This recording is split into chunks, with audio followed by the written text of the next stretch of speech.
എപ്പോഴും നിന്റെ ശരീരത്തോട് നീ ഒരു ഓർമ്മ കൊടുക്കണം. ഖബറാളിയാണ് ഞാൻ, ഖബറാളിയാണ്, ഖബറിൽ കിടക്കേണ്ടവനാണ്, മണ്ണിൽ പോയി കിടക്കേണ്ട ശരീരമാണ്. നിന്റെ ശരീരത്തെ നീ എണ്ണുന്നത് അങ്ങനെയായിരിക്കും.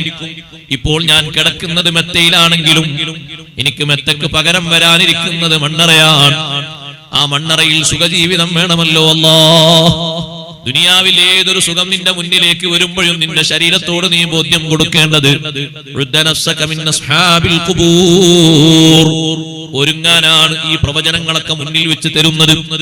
സഹോദരങ്ങളെ, നമ്മൾ കണ്ണിറയെ ഒരുപാട് പ്രവചനങ്ങൾ കണ്ടു കഴിഞ്ഞു. അഷ്റഫുൽ ഖൽഖ് സയ്യിദുനാ റസൂലുള്ളാഹി സ്വല്ലല്ലാഹു അലൈഹി വസല്ലം തങ്ങൾ പറഞ്ഞത് മുഴുവനും ഒരൊറ്റ കാര്യം ഇല്ലാതെ ഈ ദുനിയാവിൽ സംഭവിക്കുമോ? സംഭവിക്കും. ഇത് സംഭവിച്ചിട്ടല്ലാതെ ഖിയാമത്ത് നാൾ നടക്കില്ല എന്ന് തങ്ങൾ പറഞ്ഞിട്ടുണ്ടോ? അത് നടന്നേ ഉണ്ടാകൂ, അത് സംഭവിച്ചേ ഉണ്ടാകൂ. നമ്മുടെ കൺമുന്നിൽ നേർക്ക് നേരെ പച്ചയായി യാഥാർത്ഥ്യങ്ങൾ കാണുമ്പോ മുത്തു റസൂൽ സല്ലല്ലാഹു അലൈഹി വസല്ലം തങ്ങളുടെ ഓരോ വാക്കുകളും കൂടുതൽ കൂടുതൽ മനസ്സിന്റെ ആഴിയിൽ തറപ്പിക്കാനും ഉറപ്പിക്കാനും വിശ്വാസരംഗത്തെ കൂടുതൽ ആർജവത്തോടെ മുന്നോട്ട് നീങ്ങാനും അത് ഒരു വഴി, ഒരു മാർഗമാകണം. ഇന്നലെ കാണാത്ത ഒന്ന് ഇന്ന് കാണുന്നു, ഇന്നലെ അനുഭവിക്കാത്ത ഒന്ന് നമ്മൾ ഇന്ന് അനുഭവിക്കുന്നു.